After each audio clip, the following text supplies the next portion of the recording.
Thank you for joining us for this edition of Media Watch. Nicholas Rushworth is here. So, Hi, Nicholas, we're starting out with some serious subject matter first. Syria and the battle for Aleppo.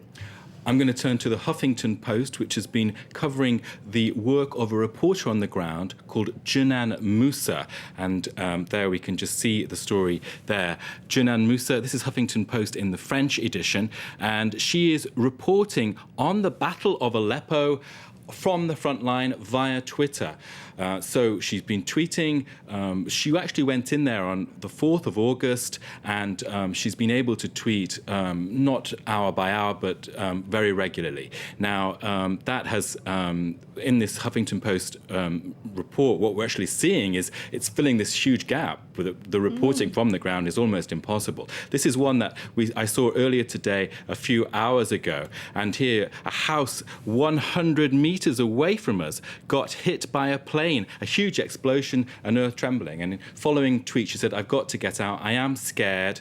I'm trying to get out." So I've just checked just before coming on air, and she sent this one. This is the very last one. And look at that. Guys, I am safe. We're out at the Turkish border. Remember, Aleppo's in the north of Syria, very close there. So she's left with a convoy of Free Syrian Army fighters who she's been with during this battle. But of course, reflecting the intense difficulty of reporting. It's extraordinary, actually, that she managed to maintain an internet connection all of that time to give such regular updates. It is extraordinary, and the tension has been palpable today following this. I can show you this one, showing there Jenan Moussa hasn't been tweeting in more than 45 minutes. It's becoming a bit of an anxiety for us. So people have been following her and checking it out. So and that's really entering into her witness statements, I guess, her testimonies. That's right. Now, Jenan Moussa has done this before. She works for a Dubai-based station called Al An. And she has done this as well for Libya, but this time this is getting a lot of buzz. Now, we mustn't forget our own coverage here on France 24. We have got a fantastic reporters going out, and also we've got Mathieu Mabin just back, one of our reporters from Damascus. If you go to the France.com, France24.com, we can find out about our Syria coverage and what Mathieu Mabin is saying about events in Damascus, the other city with the fighting going on. So that's on our homepage, France24.com/EN there in the English language.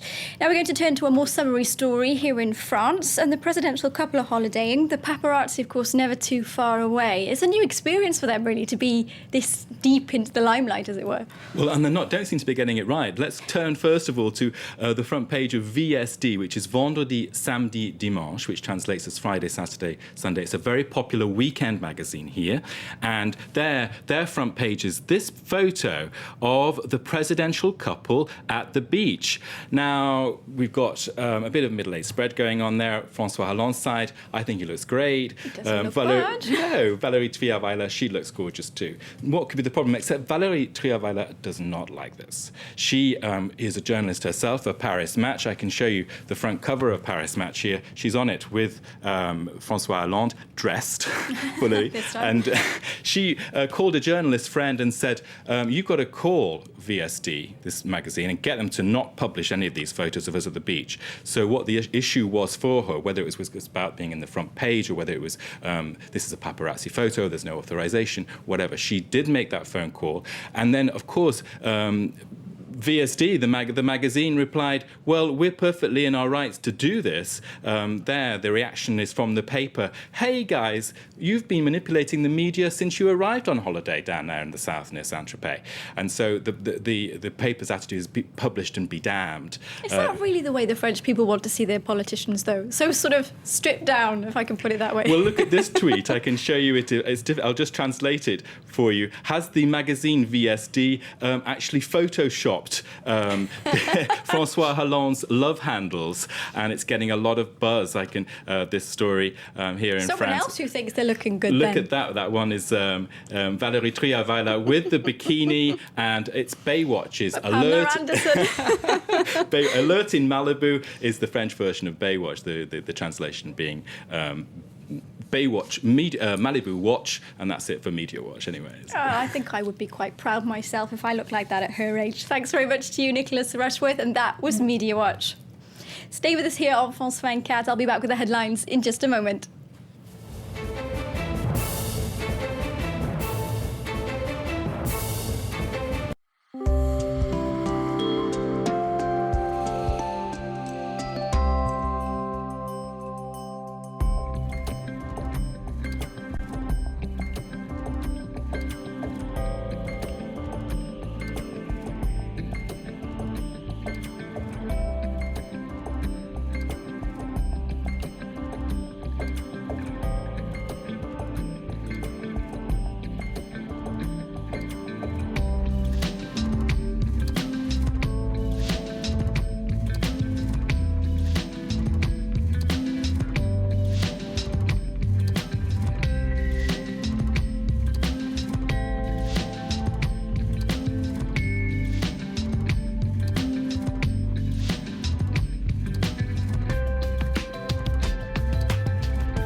for full coverage of the week's most important news from around the world. Everyone, welcome to this edition of the Week in In-depth reports Africa. on current events in each region, the latest developments and analyses.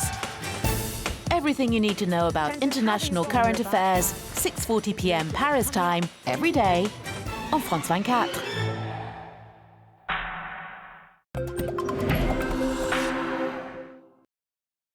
Which airline is chosen the best airline in Europe?